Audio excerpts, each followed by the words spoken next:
Pero si hay inversión extranjera y no disminuye la pobreza, pues no estamos haciendo nada.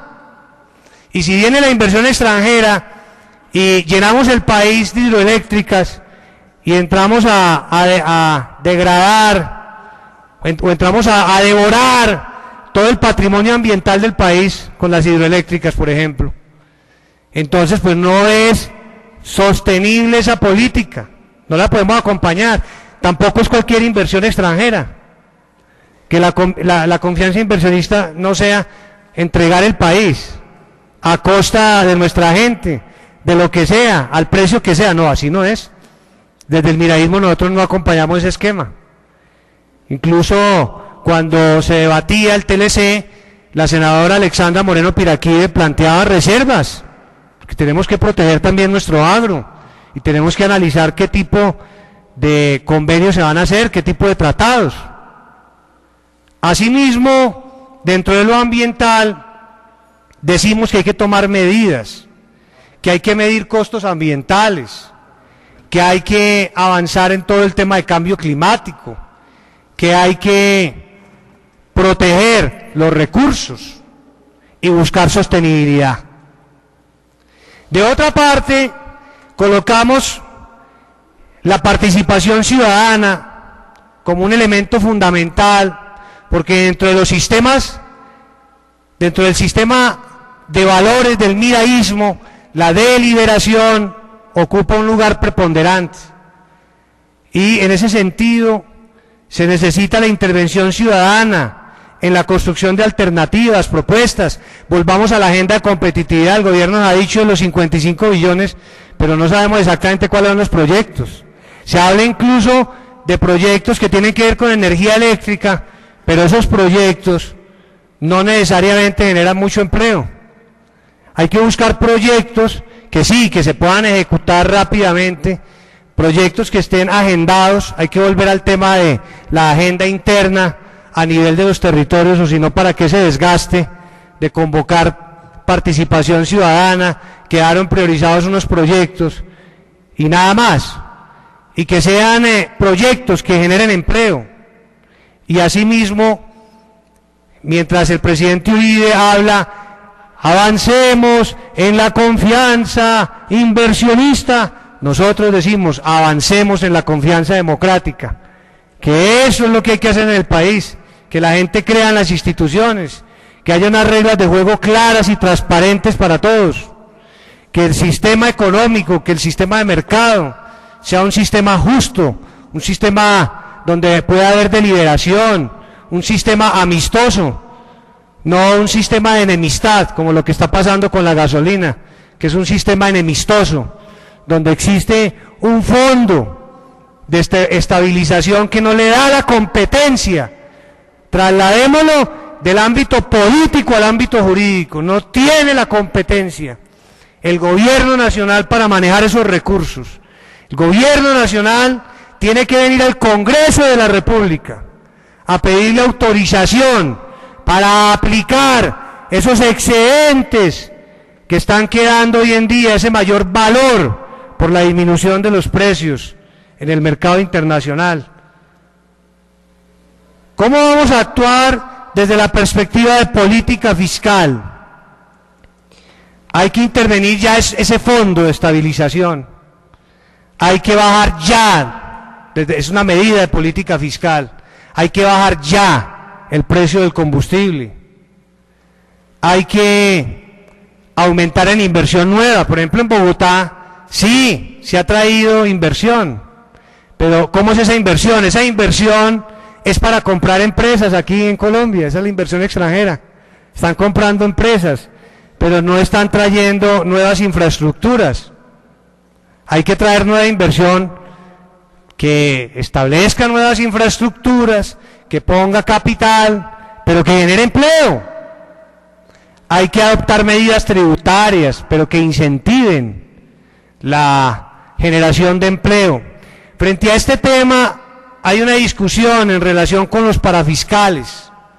El problema en Colombia es que se está cada día generando más informalidad. El sistema comienza a ser perverso. Nosotros, desde el movimiento Mira, no estamos en condiciones de apoyar la modificación de los parafiscales o eliminarlos, porque esa es una propuesta que se está planteando en el país, porque dejaríamos una política social al garete que tiene que ver con el SENA y con el Instituto Colombiano de Bienestar Familiar, y no habría con toda seguridad dinero en el presupuesto de la nación para cubrir esos faltantes. Pero no es menos cierto que hoy en día, para un empresario que va a crear puestos de trabajo, encuentra una realidad que el empleado y él como patrón no tiene que aportar para fiscales. Y entonces, al aportar para fiscales, pues la carga laboral, los costos laborales se incrementan en la empresa, y desde ese punto de vista se desestimula la generación de empleo. Y por el otro lado, hay mucha gente, hay una tendencia creciente a que los empleados busquen la manera de entrar a la informalidad para no tener que asumir esa carga de los parafiscales. Al entrar a la informalidad y liberarse los parafiscales, los que están en la formalidad tienen que asumir esa carga de los parafiscales, y al asumir esas cargas de los parafiscales se les tiene que subir el porcentaje, porque cada vez son menos las personas vinculadas al régimen contributivo y cada día son más las personas vinculadas al régimen subsidiado y las personas por fuera del sistema formal laboral, lo que significa que es un sistema injusto y perverso, porque la gente queda desprotegida, la gente no tiene seguridad social.